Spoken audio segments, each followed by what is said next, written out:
Now we're going to discuss another method, which is the nodal analysis. In this technique, we're going to use Kirchhoff's current law to write the current equations in order to solve the node voltages. Also, in this method, we're going to use branch currents to label the currents in the circuit. So let's consider this circuit shown. And how are we going to apply nodal analysis to solve the parameters such as current, voltage, or power in a complex circuit? In this illustration, in the figure shown, we have two independent voltage sources. How are we going to apply the method, which is the nodal analysis? First is we're going to identify a node that has 3 or more branches connected to it. Okay, so this one is a node, but there are only 2 branches connected to it. So we have here 1, 2, 3. So this is the node that we're looking for, and the other one. So we'll label here 1, 2. This one is a node but has only 2 branches connected to it. And then we have here this one. Since there is no resistor between the two nodes and this one, the node here also, so we can combine this and we call this as the reference node, or this is the node number 3. But this time, this node number 3, we call it as a reference node. Okay, so how many nodes are there which has 3 branches connected to it? So there are 3. And then we are going to identify the number of equations to be written. The number of equations to be written is n minus 1. The one here is the reference node. So 3, since n is 3, so the total number of equations to be written is 2, which is equal to the number of non-reference nodes. Okay, again, we're going to write current equations, the number of the current equations, which is equal to the number of non-reference nodes.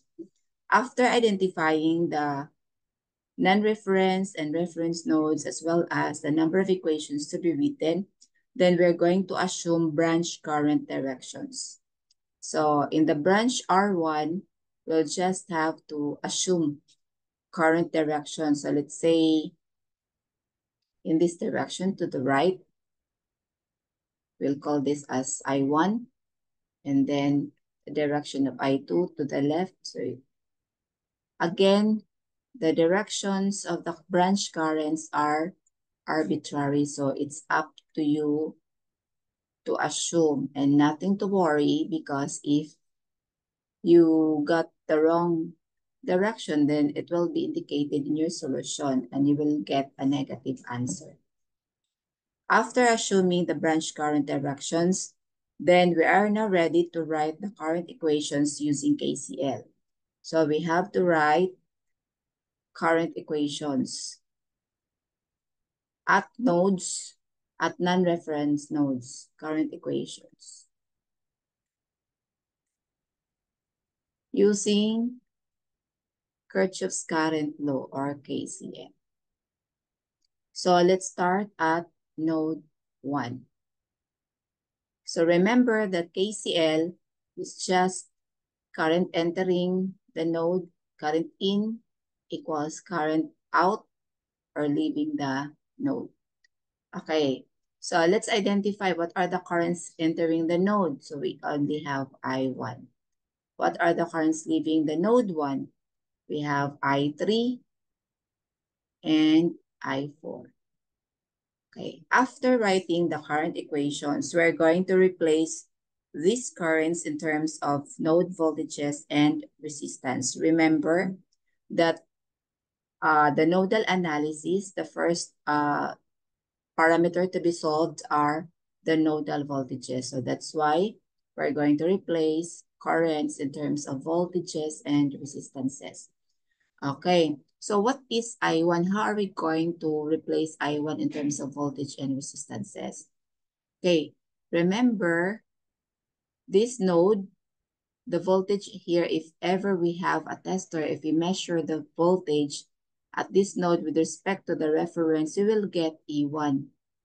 It's just equal to the source voltage. Likewise, at this node, if we have a tester, if we measure the voltage at this node with respect to the reference, it is just equal to the source voltage E2. And then at the nodal voltages at the non-reference nodes, we have to assume the voltage at this node 1 as V1, at node 2 as V2. Okay, now, since the direction of the current is going to the right, that means E1 is higher in potential than V1. Again, since I1 is, the direction is to the right, that means E1 is higher in potential than V1. So the voltage drop across R1 is just the difference of the two, E1 minus V1. So we have E1, the voltage across R1 will be E1 minus V1. And to solve for the current using Ohm's law, we'll just divide it by R1. Likewise, with I3, the I3 is going to the right. That means V1 is higher in potential than V2. So the voltage across R3 is V1 minus V2. So we'll write V1 minus V2. And to get the I3, just divide it by R3. I4. So it's going downward. That means the voltage is V1 minus 0, the reference divided by R4. Okay, then we will simplify the equations in order we can collect similar terms. And then we are going to write this as two terms. We will separate E1 and V1 as well as V1 and V2. Okay, so we have E1 over R1 minus V1 over R1 equals V1 over R3 minus V2 over R3 plus V1 over R4. And then collect similar terms. And then we're going to transpose the V1 to the right side to separate it from the constant E1 and R1. So you have E1 over R1 remains at the left side. And then we will transpose the V1. So we have V1 over R1. It becomes positive when we transpose it to the right side. Plus V1 over R3 plus V1 over R4 minus V2 over R3. And then we will collect similar terms and factoring out, since V1 is common here, we can factor out V1. Then we have 1 over R1 plus 1 over R2, or rather R3, plus 1 over 1 over R4 minus V2 over R3. And this is now the first equation. This is the equation at node 1. Okay, let's check whether our equation is correct. Since we referred to node 1, so what are the resistors, or what is the coefficient of the V1? So we will look at node 1. So the V1 has 3 resistors connected to it. So we have R1, R4, and R3. So if you look at the equation, so the equation of V1 is the sum of the reciprocals of the resistors connected to node 1. And the coefficient of E1 is here. So what is the resistor that is connected from E1 to V1? So that is R1. So you have here divided by R1.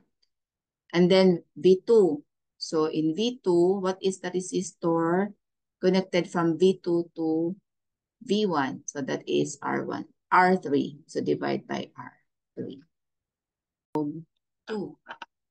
So we are going to write the current equation at node 2.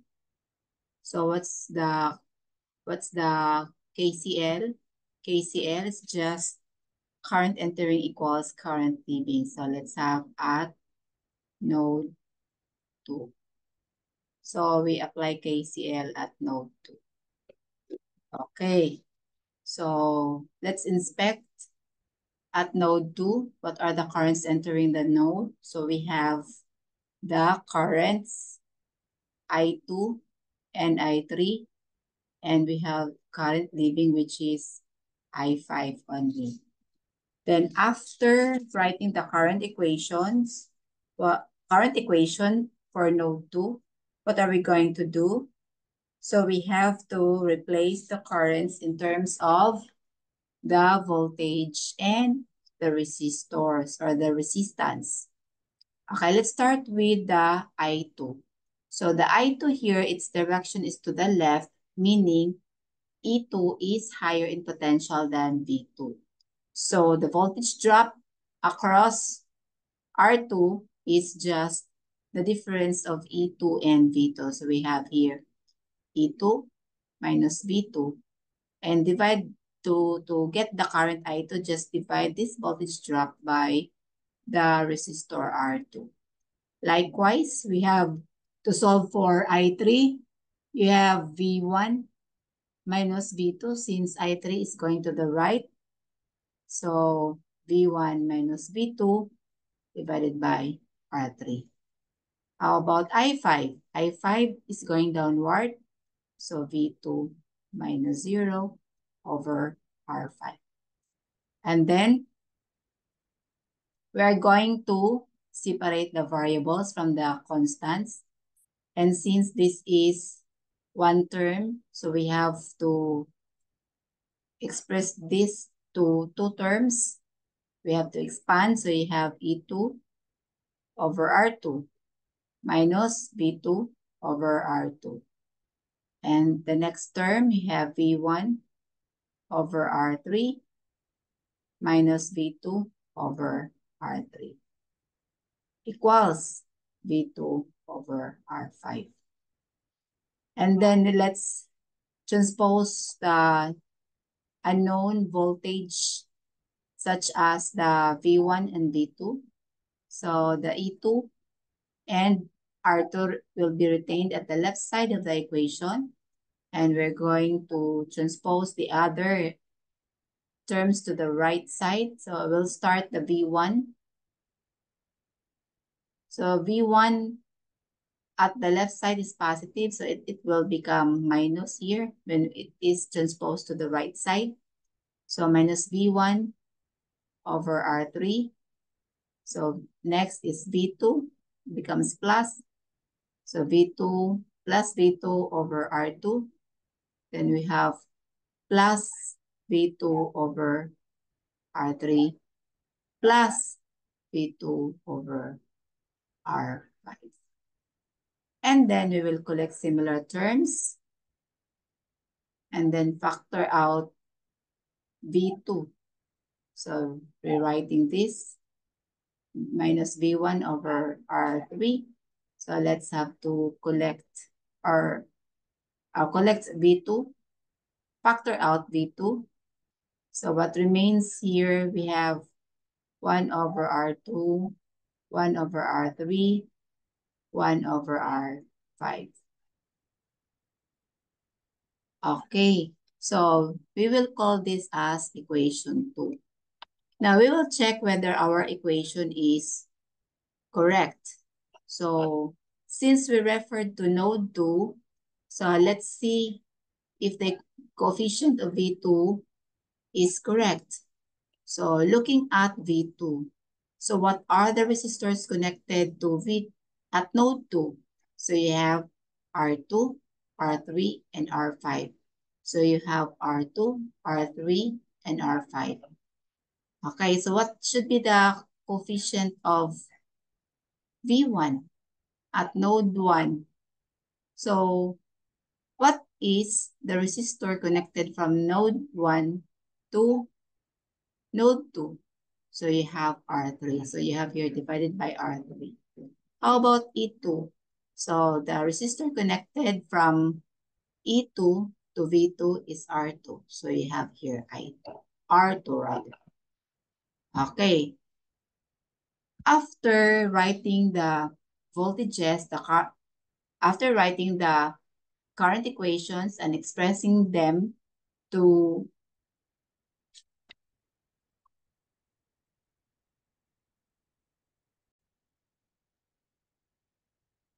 after writing the current equations and after replacing all the currents in terms of the voltages and resistances, then we can solve for V1 and V2. Let's assume that V1 and V2 are solved. Are solved using either by elimination method or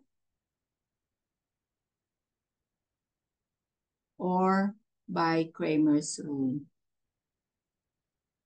So it's up to you which method that you're going to use, wherein you are convenient to use in solving for the unknowns. Assuming that we have already the values of V1 and V2. And then we are now ready to solve for the branch currents. So how are we going to solve for the branch currents? Simply, we will refer to the figure. So I1, if we will start solving for I1. I1, again, it's going to the right side. So meaning E1 is higher in potential than V1. So that's the voltage drop. The voltage drop across R1 is E1 minus V1. So, and then that voltage drop will be divided by R1 to solve for I1. So I1 then is equal to, so we have this equation. As you observe that the equations that we have written in writing the current equation, in replacing the current in terms of voltage and resistance. So the same equation that we're going to use. So you notice here that I1, okay, this is the equation also that we're going to use. So we have I1 equals E1 minus V1 over R1. Likewise, I2 is equal to E2 minus V2 over R2. So this is the equation that we used. And I3, that's equal to V1 minus V2 over R3. Okay, this one. Okay, the equation for I3. To solve for I3. As well as I4. So we will be using the I4 formula or the equation that we use, this one. So we will just rewrite it here, V1 over R4. And also for I5, we have V2 over R5.